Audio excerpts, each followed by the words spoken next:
Shalom bagi kita semuanya. Firman Tuhan untuk kita hari ini dari Zakaria pasal 13. Penyingkiran berhala dan nabi palsu. Pada waktu itu aku terbuka suatu sumber bagi keluarga Daud dan bagi penduduk Yerusalem untuk membasuh dosa dan kecemaran. Maka pada waktu itu demikianlah firman Tuhan alam semesta. Aku akan melenyapkan nama-nama berhala dari negeri itu, sehingga orang tidak lagi menyebutnya lagi.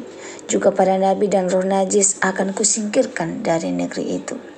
Dan apabila seseorang masih tampil sebagai nabi, maka ayahnya dan ibunya yang telah memperanakkan dia akan berkata kepadanya, "Janganlah engkau hidup lagi, sebab yang kukatakan demi nama Tuhan itu adalah dusta." Lalu ayahnya dan ibunya yang telah memperanakkan dia akan menikam dia pada waktu ia bernubuat.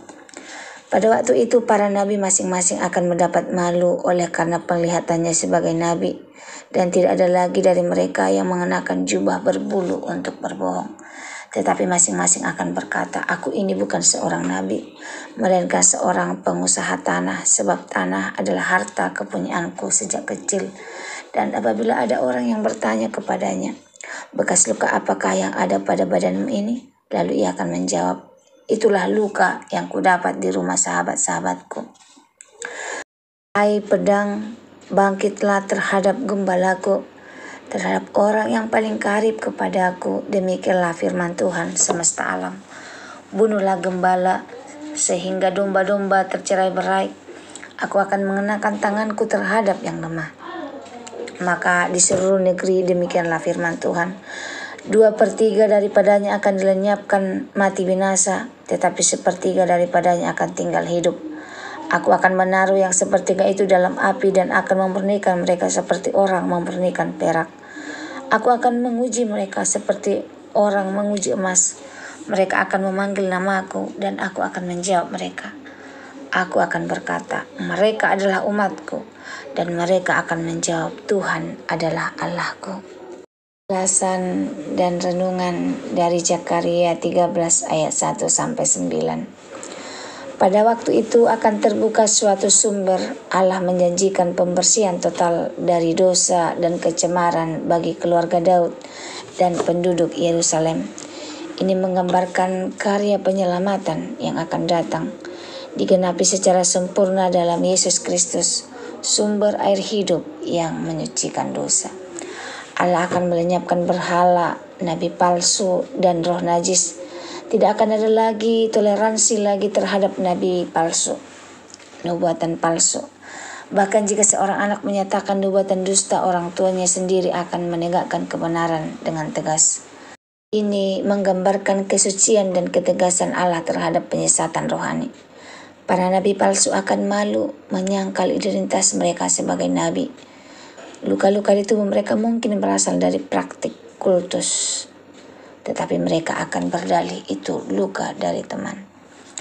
Bangkitlah hai pedang terhadap gembalaku. Inilah nubuatan mesianik yang digenapi dalam Yesus.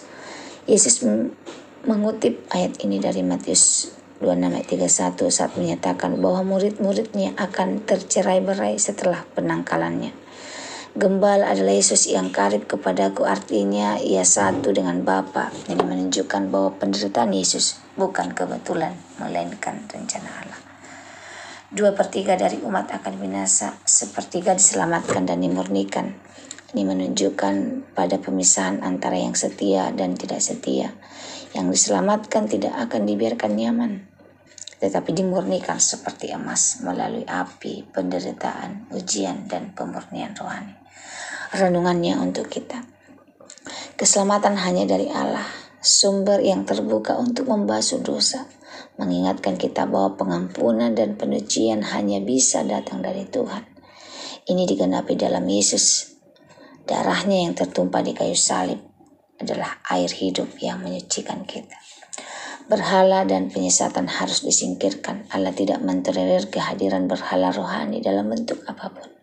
Apakah itu kepercayaan palsu, gaya hidup yang menipu, atau tokoh-tokoh yang menyimpang. Kita dipanggil untuk memurnikan hidup dari pengaruh-pengaruh yang mencemarkan iman. Nubuatan palsu dan pengajaran sesat adalah ancaman serius.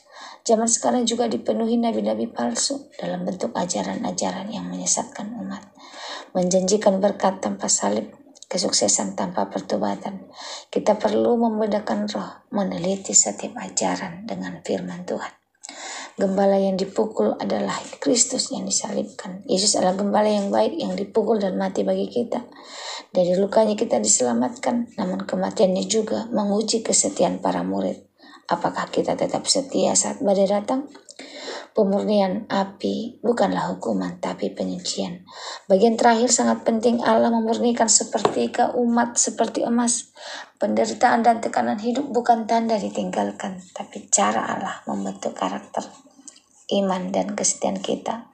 Hasil akhirnya adalah, aku akan berkata, mereka adalah umatku, dan kita pun akan menjawab dengan mantap, Tuhan adalah Allahku. Semoga firman Tuhan hari ini menjadi berkat bagi kita. Terima kasih, Tuhan Yesus memberkati. Shalom.